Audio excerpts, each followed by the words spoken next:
St. John Terrell was an amazing man. He was an entrepreneur and he was the ultimate showman. He was tall and handsome, a big engaging smile, and a bit of a huckster. I believe that St. John could sell ice to Eskimos. He knew how to get people excited. He really did give them value for their money because he always gave them something more than they expected, bigger than life. When he was in the Army in World War II, where he was stationed, he was in charge of entertainment for his unit. And at the time they would set up, if they had a stage show coming in, they would set up a stage, and then all the soldiers would sit out in the field in front of the stage. And he realized that the soldiers in the back couldn't see what was going on. They weren't as close to the stage as they needed to be.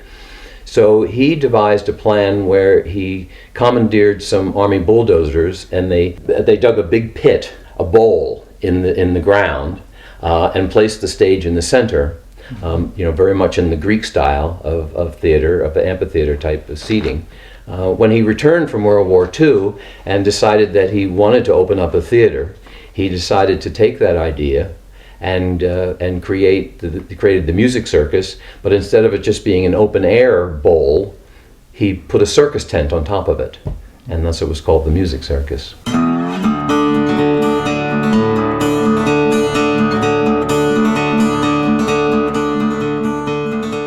I guess half of Lambertville used to come up here and help raise the tents.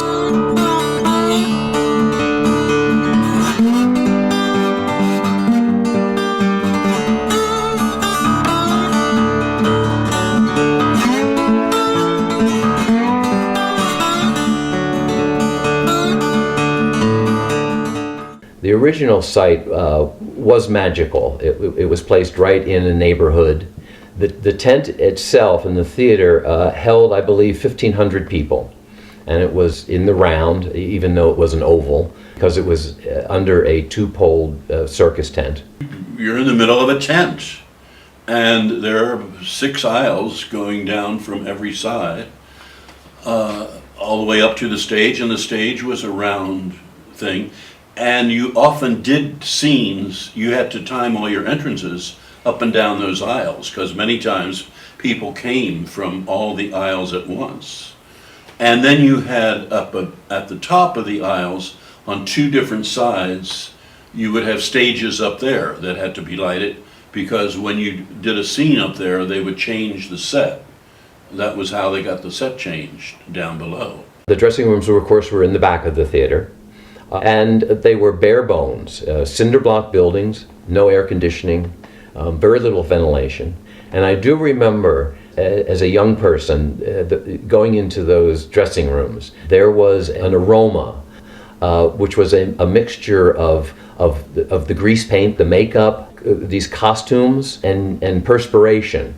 And all of these were mixed together, and it made your heart beat faster. So I do understand, when theater people say, that they have grease paint in their blood, I can see what they mean by that, because I would get the same effect going into the dressing room. St. John Terrell was a showman. He started out as an actor, as far as I know, and he turned into a promoter and producer.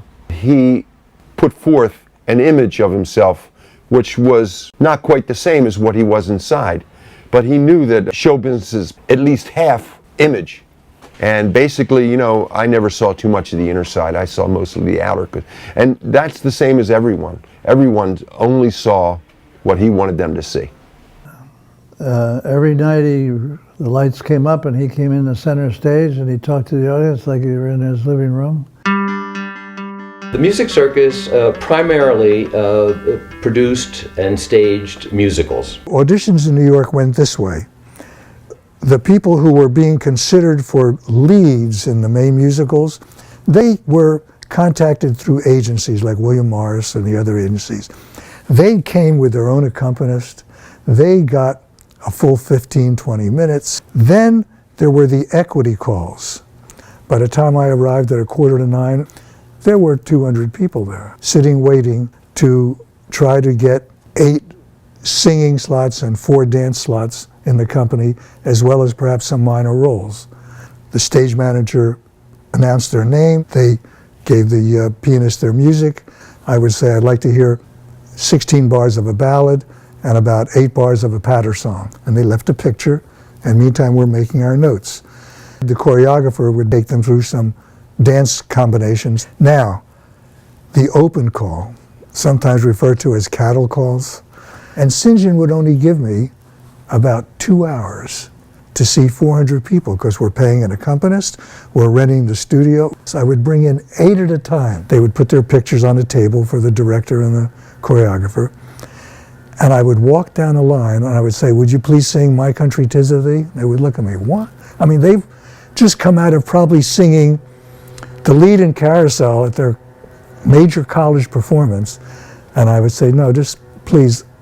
And I would listen to 8 people as I walked down singing My Country 'Tis of Thee, all of them singing at once. And I would say to the choreographer after 1, 3, 6. And the other ones were told, thank you very much. But still, the best ones got the jobs, went on to other shows and careers on Broadway.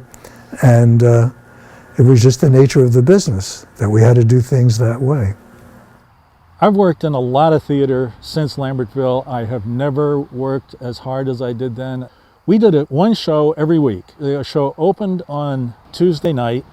They started rehearsal on Wednesday, Monday night off, and then opened another show the next week. So I was a chorus of dancers and singers and 2 character people who were with us for the whole summer. The rest of the cast would come in just for the week, and they would frequently tour. And in fact, St. John ended up having 2 other tents, one in Neptune, which is outside of Asbury Park, and the other one in Haddonfield, which is outside of Camden. Rehearsal schedule. Because of equity union rules, a work week was 40 hours. So in a 40-hour work week, the resident company are doing a show every night. So there's 3 hours per show, 8 shows a week. That's 24 hours of their 40-hour work week taken up. That leaves 16 hours to learn the next show. Every line, every song, every lyric, every dance step, every entrance, every costume change, 16 hours.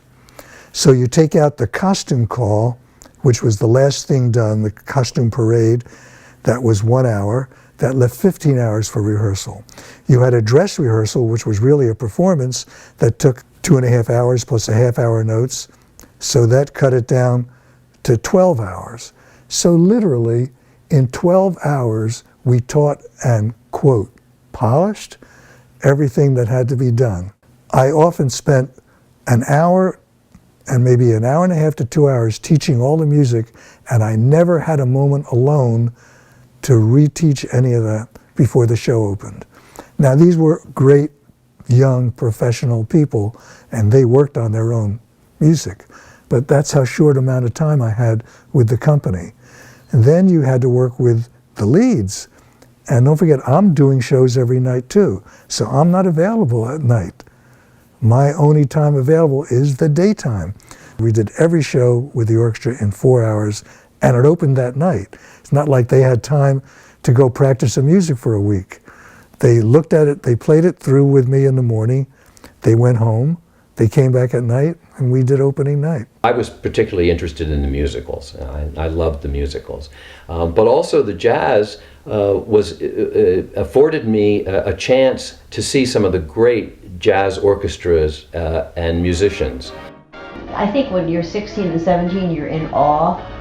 He started those Monday night concerts, and there's Liberace, and there's Duke Ellington, and there's Count Basie, and you know, you didn't go and approach them, but you could say, well, I was right there, I was right next to him, or I served with Coke, or I made him, you know, this and that. And it was just so exciting. They really took off, those Monday night jazz. I was very fortunate, I guess, that I lived around the corner from Harriet Redding.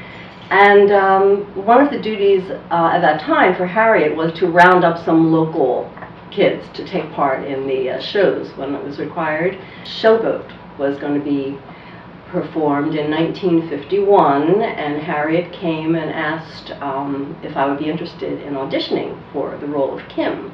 Of course, this was a dream come true for me, and I was very excited and indeed auditioned and got the role. I remember the rehearsals. We would go down to the Lambertville Oddfellows Hall, and everyone would be there getting ready to go through the rehearsal. And I can remember the director, Bobby Jarvis, and he was just so animated. I loved him. The Music Man we did that a couple of times when I was there, and that was great fun because we got the local high school band to march across the stage in 76 trombones. They would come up one side, go down the ramp, go across the stage, and go upside, go all around the tent playing. It was a kind of community thing involved in it.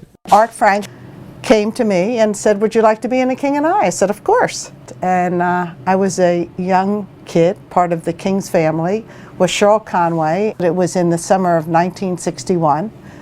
And it was just a great experience to be there. The Lambertville Music Circus was an icon. I made 75 cents an hour when I first started. You had to stay until intermission.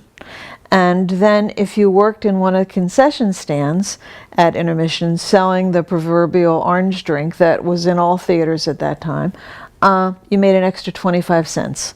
So I think my first paycheck from the Music Circus was about $18. I started working at the Music Circus when I was 15 in 1960. I got hired as a staff artist. And my duties basically were to paint signs, but the fact that it gave me access to the shows in the evening was all I really, really cared about. And then the following year, I came back and got a job working in the scene shop. And there was a period where I was a scene boy, where we would run the sets up and down the aisles. And then I also got to know the business end of it by working in the box office. It's my first CD that came out a few years ago, and I called it Music Mountain, and I got a picture of the old Music Circus on the front, and when you open it up it shows the whole thing, like in big panorama scene. And I named it Music Mountain because I was really impressed by the people that played up there, and they really affected me a lot, and it gave me sort of an impetus to do music, which I still do today. Most of the chairs were canvas captain's chairs, but in the back there were rows of metal folding chairs, and those metal folding chairs, depending upon what night it was, if it was a weeknight, I think they sold for like $1.75, and the main down in the front row on the most expensive night I think was no more than $4.75. One of the great things about the Music Circus was that the variety of acts that the Music Circus had meant that we covered a broad spectrum of audience, so that the people, for instance, who came to see the Righteous Brothers were not necessarily the same people who wanted to see Liberace, or the ones who came to one of the rock concerts were certainly not the same audience as those who came to the Merry Widow. That was one of its great strengths, the fact that the Music Circus appealed to a wide variety of people, and there was something for everyone there. As I said, even the children's shows, and for a while we ran a children's school, acting school.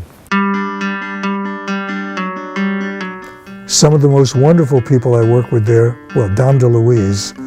This was young Dom DeLuise, but all of us knew that he was going to be something really big. I mean, I almost wet my pants in the pit every night. He was that funny. Everett Horton, he was up there. I remember when I was young, Mom came home one time with his autograph, which I always liked and thought that was really neat that Mom would get that autograph for me because I liked him. I remember one day I had to take a telegram around the back to the dressing room to Louis Armstrong. And I just remember how, starstruck I was, but I also remember a lovely man, no star attitude. Louis Armstrong, he was very quiet. He got off the bus and he said to me, "Would you just come and sit with me while I have lunch?" He had a brown bag. We sat in the dressing rooms. He didn't really talk. He just wanted somebody to be there and have a meal with him. So I sat, we chatted very little. The moment came to introduce him, and I was the one who did the introductions.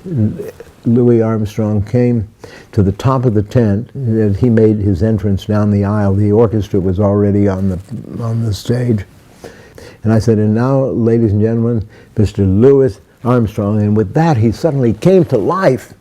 It was like a possessed man walking down the aisle and doing the show. And after the show, again, very quiet, he thanked me for having lunch and went off. He was a great attraction. He always did well, and he was a very nice man to get along with. I worked with Vinnie Gardenia there for so many shows. He liked to come back there because it was an easy run out from New York, and if he were free, he would do the shows. What a wonderful human being. What a superb performer. It was a pleasure doing a show with him.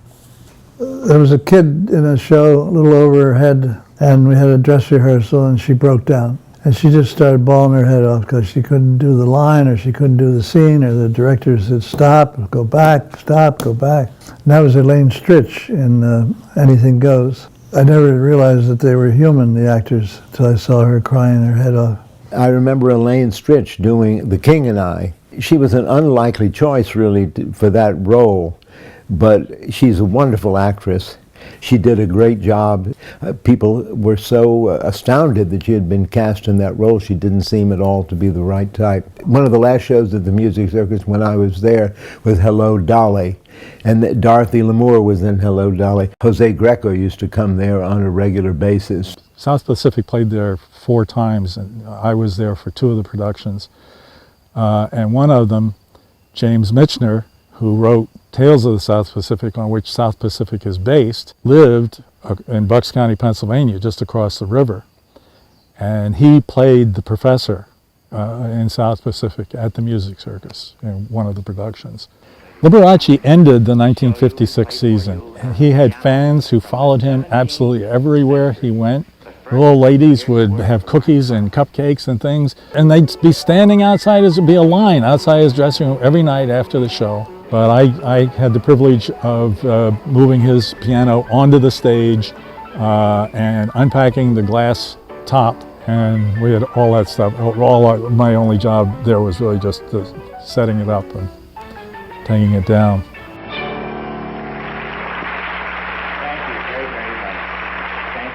Bruce Kirby was in a couple of shows. I think it's about the first thing that he did. He changed careers and decided he wanted to be an actor, and brought the whole family. And he had 2 sons, Bruno and John. Bruno went on to become an actor and be better known than his father. And his wife was a great cook, and so she would cook up massive batches of spaghetti when there'd be a rehearsal where we'd be eating and invite everybody to that. And got the 2 little kids running around there. Beautiful, wonderful people. I remember Patrice Munsell in The Merry Widow. I remember what St. John said about her. Of course, this was at the tail end of her career, but she still had all those high notes. And St. John said to me, when they hit the money notes, bump those lights, bump those lights. St. John was always there to help her with those high notes and let the audience know this was the money note. Guy came backstage, the scene doc, and said, you in charge of props? I said, yeah. He said, well, you take care of wardrobe too, right? I said, I don't know, do I? He said, yeah, a good property man takes care of the wardrobe. Oh, okay. He said, well, I'll tell you what, I'll give you $5. If you take care of me, I'll give you another $5 when I leave. I said, what do you want? I said, I don't know what I want yet, but I'll want something. So that was a guy named Jack Good. Jack Good was a Broadway banana comic, if you know what I mean. So he came back to me and he said, I'll tell you what I need an entrance. I said, what do I know about entrance? He says, I want you to get me a little burro, an ass, a little donkey. And I got an idea. I want to come down the aisle with a carrot and a fishing pole and ride onto the stage and then get rid of the donkey. I said, every night? He said, yeah, every night. Matinees too, 2 matinees. So I had to go to a pet show and I rented an animal. Had to arrange for the trailer to bring it every night and take it back every night. And he gave me the $5. He was their best comic, Jack Good. Larry Hagman was there in South Pacific. Shirley MacLaine danced in the chorus as Shirley Beatty. Gwyneth Paltrow's Uncle Harry Danner was in the chorus there one summer as well. Some of the famous people who came out of the Music Circus, in other words, they weren't famous when they played at the Music Circus, but they went on to big careers. Robert Goulet was a singer. Bernadette Peters still is on Broadway. Bea Arthur started out at the Music Circus. She was in Gentlemen Prefer Blondes. I worked with St. John in the mid-50s. I had been working on Broadway in the chorus, and I wanted to see if I had it as a soloist at all. One of the places close to New York that everybody went to immediately was for St. John Terrell, because you had proximity to Manhattan, and directors, choreographers, producers all came there. It was a wonderful place to get started. One of the biggest contracts I had was to do Bill Calhoun and Kiss Me Kate. To fill in, I did all of the singing, dancing things. Pajama Game, Steam Heat, Damn Yankees, Who's Got the Pain, Plain and Fancy, Mambo Joe. I think St. John Terrell or his representatives called me and said, did I want to do the City Lady and play? And I said, sure. Yeah, I knew only 1.5 songs, and I already knew them. As a matter of fact, the original Broadway producer came to see it, and he said, you're all just as great as the Broadway cast. He was so pleased with the show. It was wonderful. It was great. What's not to like, you know? One of my chorus members was Linda Lavin. She told me this many years ago. She said, you know, I was in your chorus in Haddonfield. I said, oh, my God. Although Audrey had done many shows for St. John Terrell. That's where she got a lot of experience, was working for St. John. Oh, gee, it was such a wonderful experience.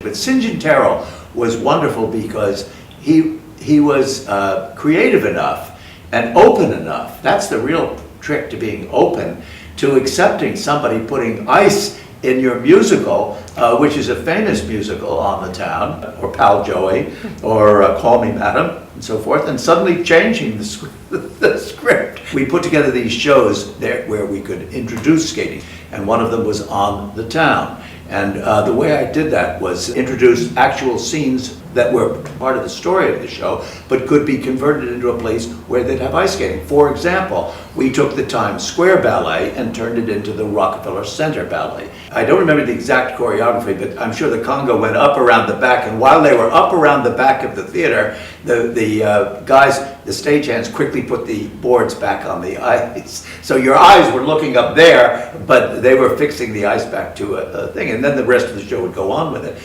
I mean, I knew the things that I could do, and I knew how to reconstruct it for the space. I was greatly helped by one of the dancers in the show, who was a wonderful choreographer, Ken Ermstrom. He helped reshape it so that it would have the theatrical impact in that space that I could coalesce everything into it. Wish You Were Here has a swimming pool.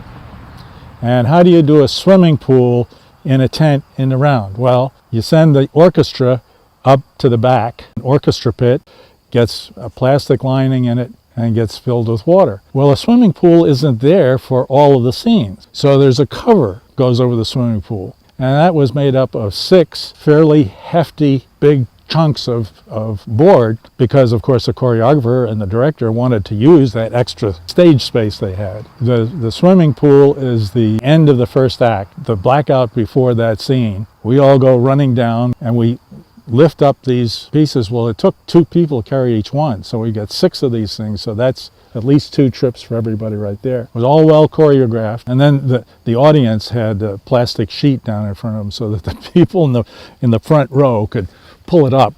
Musical theater in the tents was a very tough business economically.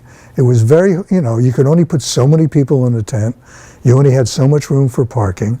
You couldn't charge big prices, because if it were big price, the people would say, why don't we just go to New York? So there was always that fine line of what St. John could do. And so therefore, St. John was always looking for ways to do things as economically as possible. St. John was not afraid to get his hands dirty. And of course, everyone who worked at the Music Circus appreciated that. He was not above getting involved with anything if it needed to be done. In the Delaware Valley, thunderstorms will come up very suddenly with very little warning. And so what one does with a tent during a thunderstorm is you close all the flaps that face towards the oncoming storm, and you open the flaps away from the storm so that air pressure can't build up inside. Usually that's very effective. But there was one particular storm that must have been too strong for that to work. And St. John realized, having been a circus person, having been in carnivals and things, that this was very dangerous, and that the top flaps had to be opened. So he asked a few of his guys about this. You want to? None of them would go, because it was like riding the back of a whale. The tent was rising and falling and undulating like a serpent, like this. And St. John wasn't about to let his tent be destroyed. So even though he was dressed in a business suit, using the ropes that go up one of the ribs, he pulled himself up in this thunderstorm with the rain pounding on his back, and climbed to the top and removed one skirt, and then went across the bridge and removed the other skirt and let himself down, and thus he saved the tent. And this is all while there is an audience and a show going on inside.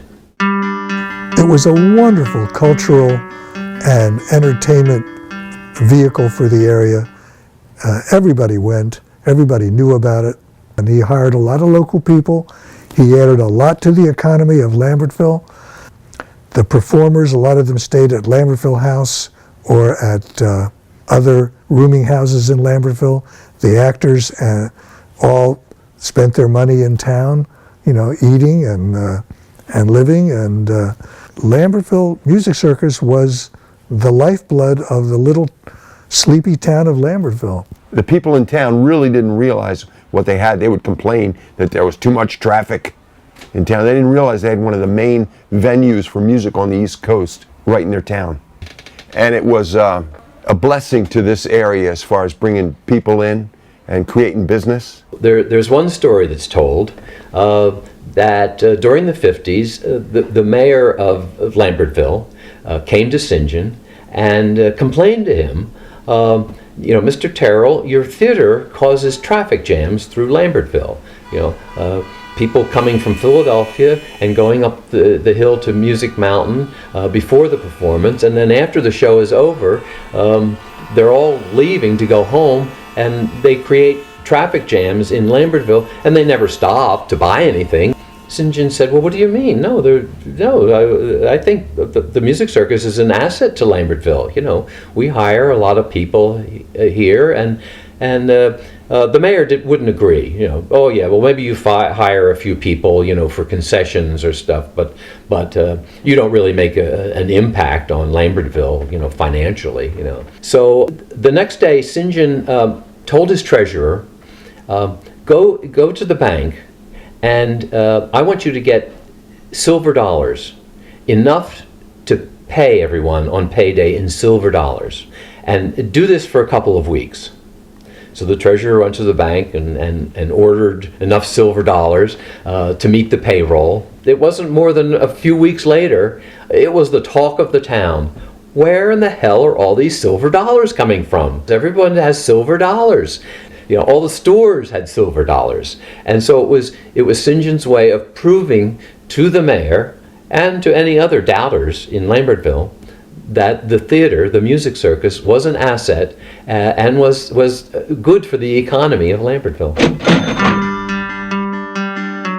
St. John Terrell decided to move Music Circus about, maybe a quarter mile away, up 179 a little bit, and he made his own entranceway. And I think the main reason for that is he wanted to expand the seating a little bit. He upgraded everything, and the parking. People were driving more. They weren't coming 5 people in a car and coming by bus or anything. They were everybody had their own car in the 60s. Also, he had plans to build a restaurant up there, which he did. And that was called the Barnum, I think, originally. Went through 3 different names. As the musicals fell out of favor, St. John decided that he'd better update some of his acts, and he started to bring in rock groups and contemporary groups. Any group in the 60s and 70s that was on the top of the charts probably played at the Music Circus. The idea that there would be both musicals that we produced and things that we brought in were a long-term part of what the Music Circus was. And it was organized in a very specific way. On Monday nights, those were the so-called jazz nights. Then we ran musicals Tuesday through Sunday. We had children's shows in the afternoon on Saturday. And we had, then Sunday afternoons were folk. So the idea that we would do all of these things was always part of the Music Circus. One of the ways that we were able to get some of those attractions that were really hot was the fact that we could fit them in to a variety of places, so that the possibility of getting the Lovin' Spoonful, as an example, on their way to somebody else, maybe they would play an afternoon for us. I mean, it's hard to believe that a theater of 2,100 seats could get Simon and Garfunkel, who were at the top, or the Righteous Brothers at the top. But they came out there, we were close to New York, this fit into their schedules, and we were able to get them 2 or 3 years later.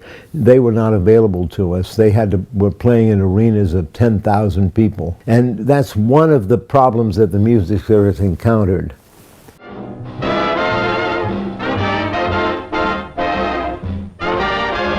In the 60s, when the bands started playing there and they had big name act, St. John's son, Bart, would get me backstage to hang out with the bands. I hung out with B.B. King, with Stevie Wonder, with Paul Butterfield Band, with Ray Charles, and that had a great influence with me as a young guy, like 15, 16, 17 years old. Just a starting out musician myself, that had a big influence on me, seeing how those people were backstage and getting to talk to them a little bit. I remember it was a big scene in town when Stevie Wonder, they brought Stevie Wonder down into town to go to the Black Barber Shop, which was over on York Street. He needed his hair cut and trimmed for the show, and he was little Stevie Wonder at the time. He was only about like 16, 17 years old. And they brought him down here, and everybody in town went over to the barber shop to look in the window to see Stevie Wonder in there. One time, Frankie Valli was doing his laundry. He had his laundry done, sent out from the hotel. I think he was staying at the Lambertville house, I'm not sure. And he sent his laundry out to get done. Somebody said, I just did Frankie Valli's laundry. And I thought that was the coolest thing. Al Hirt was at the top of his game, was as hot as you could get. And he was flying from Connecticut on a private plane to get to the Music Circus to meet his band, which was there already. We were sold out weeks in advance, and he was scheduled to play on this night when, if the weather could have been any worse, it would have been called a hurricane. Because of the weather, he couldn't get all the way into Lambertville, or couldn't get nearby Lambertville. So they landed the plane wherever it was, and we alerted the police, and the police blocked off the highways so Al Hirt could get there. The new tent had a long driveway, and at the point of the driveway was the box office, which was an A-frame. And they decided that night they weren't letting anybody else up on that hill but people that had tickets. And so they moved our box office. We had to go down on the road. The Music Circus was sold out, and we put in lots of extra chairs around the top because Al Hirt was selling out so fast. And the tickets for that night, we wrote by hand because they were not part of our regular stack of tickets. So here were all these seat numbers in ink. And our box office people were down at the highway collecting tickets, and of course it rained on the tickets. So when people got up there, we had no idea where they were supposed to sit. I remember stopping this one car, and I said, "Sir, could we see your tickets?" And he said, "Big Daddy don't need no tickets." And that was Al Hirt coming in from Pennsylvania. I don't know how we survived all of that, but Al Hirt did eventually get there because the police brought him on the blocked off highways. He was driving down the wrong side of the highway while they stopped all the traffic. And Al Hirt stayed, he played for longer than his normal set, and it turned out to be a great evening, but it was a nightmare. On the night that Richie Havens performed, he was playing all through one of these terrible storms, and he would stop and he would say, all is well, you know, sort of calm us all down and say, we're going to get through this. All of the concerts were full of energy. You would come up onto that hill and you would see this tent and you would know that it wasn't this gigantic venue. Before and after shows, the stars would be available to you. But one of the times, the Lovin' Spoonful appeared in the afternoon. I was waiting outside to come into the tent, and the car pulled up, and it was all of them. And I happened to get to see Zal come out first, and whatever possessed me to do this, I don't know, but I went over and gave him a hug and a kiss, and a Trenton Times photographer was around, and they took a picture of me.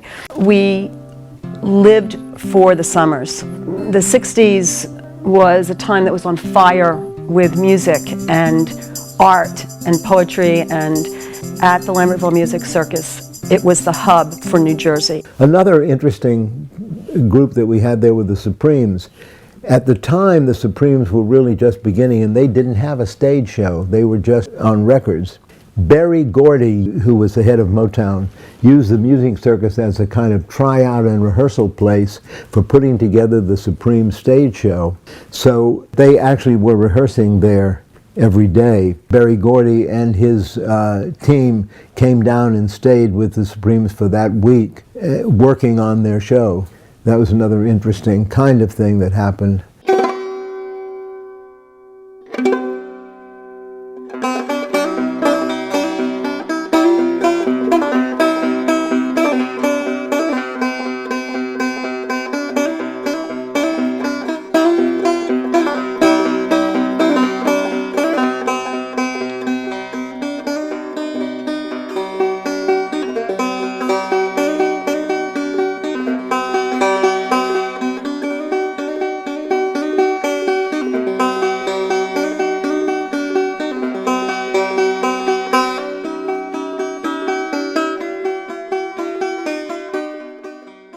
Back when I was in high school, I guess I was about 16, and we had a group called the Prophets, and we entered this nationwide battle of the band. Phil Spector, he was there, he was one of the judges. They had a list of judges' rules that they'd be judging on, and one of the things you'd get points for judging was if you were watching this band on TV and the sound of the TV went off, would their look still keep you interested enough to keep the station?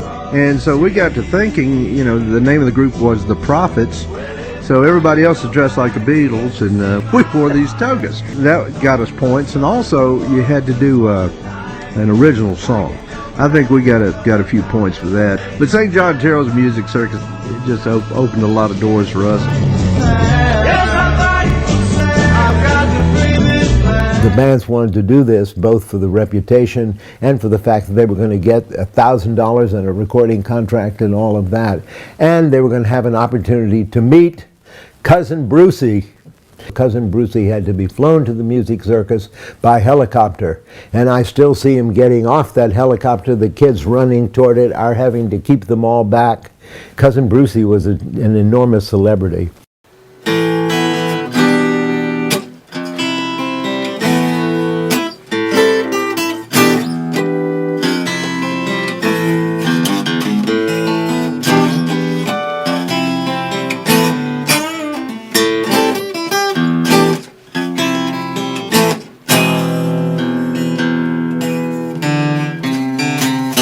Well, if I ever find another girl, baby like you, you know I'm gonna treat her right, like I should have done to you. When we played at the Music Circus in Lambertville, what I remember that, first of all, it's a beautiful town. It was like very quaint, in the woods, and just like something like a fantasy land to some degree. And then when we got on the site and they had the tent, that made it, and I still love that. That was a beautiful situation to play in. When you're playing under a tent, it's a whole different atmosphere where the tent is open, the people are all sitting down, and you could see the nature, the plants and everything outside of it. So that is one thing that I still love about that place, number one. Number two, the stage would revolve. And it revolved super duper slowly, so slow that you wouldn't even notice it. I mean, this thing was revolving so slow. So what happened is we're playing on the revolving stage, we're doing our show, and we didn't even forgot about the fact that it revolves. They told us that, but you know, you're looking down, you're playing, you look up, all of a sudden the audience is different. Now, that's a little bit of a head trip there. Because, you know, I don't know if we were doing any stuff at that time but that's a head trip in itself when you get up and the whole audience that you just looked at is over there and there's another, and then you start saying, is it me? What's going on, you know? But I just remember the full house, a lot of people, beautiful atmosphere, the tent makes it. I still love that to this. I wish they would have more of that around the country. I could see signs of the decline before I left. I could see that the audience was much less interested in musicals.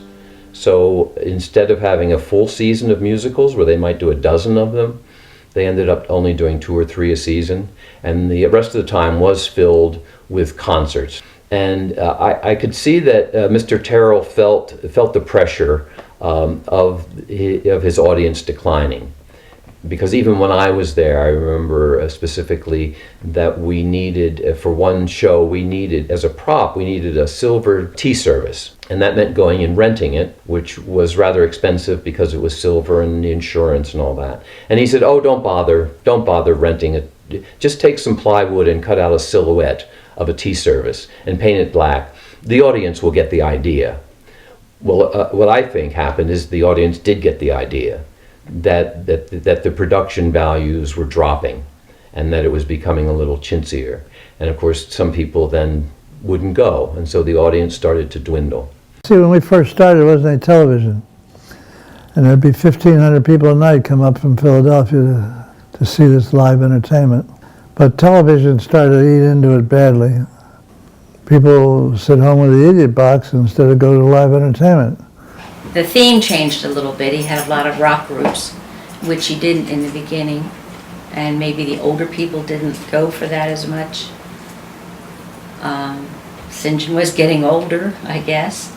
He was finding that it was a lot of work having the restaurant and the tent theater going, and it was getting a little heavy for him to do, and he decided to the heck with it. Let somebody else either run it or I'm going to retire. Which he did.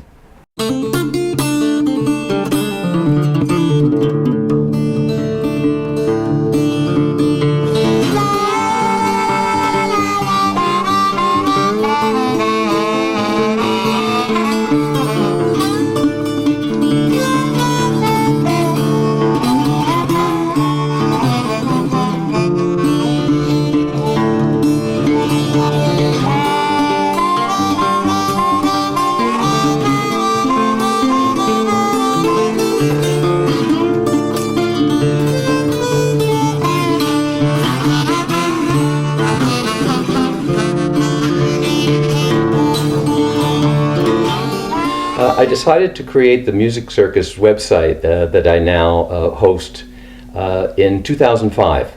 I was talking to some friends and telling them stories about the Music Circus and what a magical time it was, and realized that apparently there's no record of this. There was no website at the time. So I decided to start the website so that there would be a record that the Music Circus actually existed.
I hope a lot of people that you talk to have the same good memories that we have.